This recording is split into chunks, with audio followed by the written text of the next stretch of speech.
Welcome to lesson 2.1, where we will dive into scalars, vectors, and the basics of motion with the appropriate kinematics terminology. This is the third video in the grade 11 physics series. In this lesson, we'll cover the similarities and differences between scalars and vectors, and we will also look at what the terms distance, position, displacement, and total displacement mean, as well as some of their applications. Scalars consist of a magnitude, or that just means a number, and a unit. Some examples of scalars are a time frame of 34 weeks, a length of 91 centimeters, or a speed of 30 kilometers an hour. Now, vectors consist of a magnitude, a unit, and a direction. And some examples of vectors are a force of 68 newtons east, and a position of 49 meters to the right of some reference. I'll cover what position is in a bit, so don't worry. So how do you actually draw a vector? Well, let's do it. Draw the vector from left to right and label with a variable, magnitude, or even both. Assume a magnitude of 5 meters. Now, the first rule of vectors is that if you are drawing a vector on paper, always use a ruler in order to draw a straight line. And this is because some teachers may actually even take off marks on assessments if you have a badly drawn vector, so be wary of this. So I'm going to draw this vector as straight as I can, and I'm going to label it with an arrow at the end to signify that the vector is indeed going from left to right. Now, some terminology that you must know. This is known as the tail of the vector, and the part at the front with the arrow is known as the tip of the vector. Now let's label this. I'm going to label it as AB with an arrow on top to signify that yes, this value is indeed a vector. The first letter A marks the starting point, whereas the second letter marks the end point. But we can also draw this with both a variable and a magnitude, where in this case we'd be writing 5 meters. So the vector AB is equal to 5 meters. Now, if we denote the right as east, yes, you could write that the AB vector is equal to 5 meters east. But you don't really need to include this portion because, well, we know that the vector is going from left to right, so that's unnecessary. And one last thing, you can even draw a vector with just its magnitude. So you could just label this as simply 5 meters. Okay, now we've got some more vectors to draw. We're going to draw a straight line connecting the points A and B, and then we're going to label it up top with the variable AB with the vector arrow on top. Now number 2. Vector AC connects the points A and C, and of course we're going to label that as AC. Number 3. We have vector CD. So we're going to connect the points C and D and draw an arrow on this side right here. And number 4, we have vector DC. Now, something I want to mention. Sometimes when you're working in one dimension, such as east and west or north and south, it may be easier to represent the value of a vector using positive and negative signs, instead of just writing directions all the time. For example, consider the vectors CD and DC, which have the same magnitude, just in different directions. If you denote east as positive and set a magnitude of 5 meters, then you could write that vector CD is equal to plus 5 meters, while the value of vector DC, which points in the opposite direction, could be written as negative 5 meters. At the same time, if you put a negative sign in front of the vector DC, you're actually flipping its direction, and so the vector CD would actually be equal to the vector negative DC. However, always be aware that a vector represents a magnitude, unit, and a direction. What I explained is just a small little shortcut that helps in more advanced calculations, which we will cover in later lessons. Okay, now we're on to some different content here. What is distance? Well, it's a scalar, and it appears in two forms.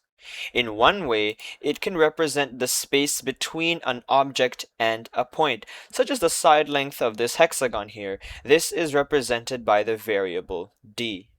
Secondly, distance can represent the total length of the path traveled by an object, which is represented by this little triangle here and then d. Now, the triangle here is the Greek letter delta, which represents a change or a difference. So really, what we see here is the change in d. Next up, we've got position, which is a vector, and so it is represented by d with a little vector arrow on top. I'm just going to write that this is a vector right here. Now, position is the location of an object relative to a specific reference point or line. And so when talking about position, your measurements must refer to that specific point or line. The yellow individual here on the right is 17 meters away from the traffic light. To represent his direction, we say that he is 17 meters east. That is his position. For the blue individual here, his position is to the left. If we have denoted the right as east, then the left must be west, of course. And so it makes sense that his position would be 6 meters west. But how can we model changes in position as one singular measurement? Say, what if this individual was on this side where he is right now, and he moved to occupy the position where the blue individual is? Well then, we can take a look at displacement, which is the change in position of an object as it moves. It involves something called vector addition or subtraction, which I'll explain on the next slide. Now, displacement is also a vector, which I'm just going to write that right here. And it is referred to with delta d, with a vector arrow on top. It is calculated by subtracting the final position by the initial position. Of course, because we're dealing with position again, then we need to have a reference to base our measurements off of.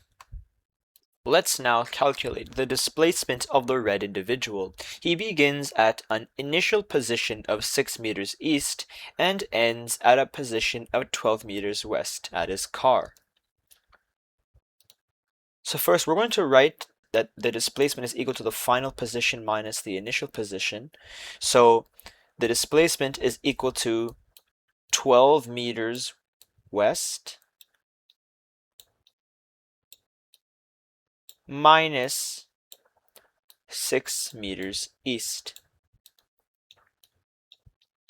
Now, we've got a problem here because one of our vectors is west and the other is east. So how exactly do we add these two together? Well, here's what we can do.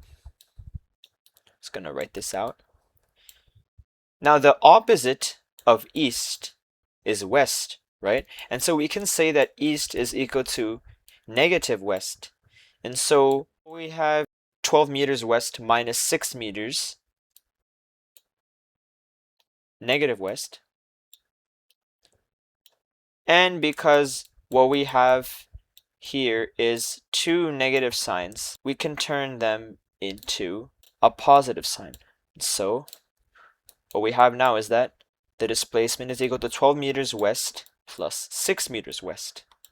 And then you can easily add these together, and then we have calculated that the displacement is equal to 18 meters west. And so now I can draw a vector to model his entire displacement.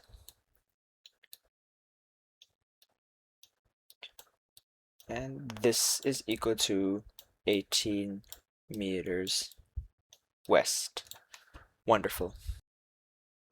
But what if you're working with multiple displacements? Well then, we can look at the concept of total displacement. Total displacement is the vector sum of all individual displacements, and it is written with delta D with a subscript of T here to represent total. And one last thing is that it has a vector arrow on top to signify that this kind of measurement is a vector. And so I'm just going to write right here that it is a vector. And it can help out in situations where, as I've mentioned, say you have a displacement in one direction and a subsequent displacement in another. With this knowledge now, let's calculate the total displacement of the travel below. So you begin at the blue house and then you travel 500 meters east, and from this position you then travel a displacement of 900 meters west to the greenhouse. So your total displacement is equal to 500 meters east plus 900 meters west. And so back to what we went over earlier, since east is equal to negative west, then you can just write that the total displacement is equal to 500 meters negative west plus 900 meters west. Now we can rewrite this as negative 500 meters west plus 900 meters west, and adding up these two numbers gives you a sum of 400 meters west. And so your total displacement is actually 400 meters west of your starting point. To summarize our first lesson in the kinematics unit, we went into the concepts of scalars, vectors, distance, position, displacement, and total displacement. In the next lesson, lesson 2.2, we'll look into the terms speed and velocity, as well as uniform motion and acceleration. Thanks for watching, and leave a like if you found this video helpful. Subscribe if you wish to follow along with the rest of the series.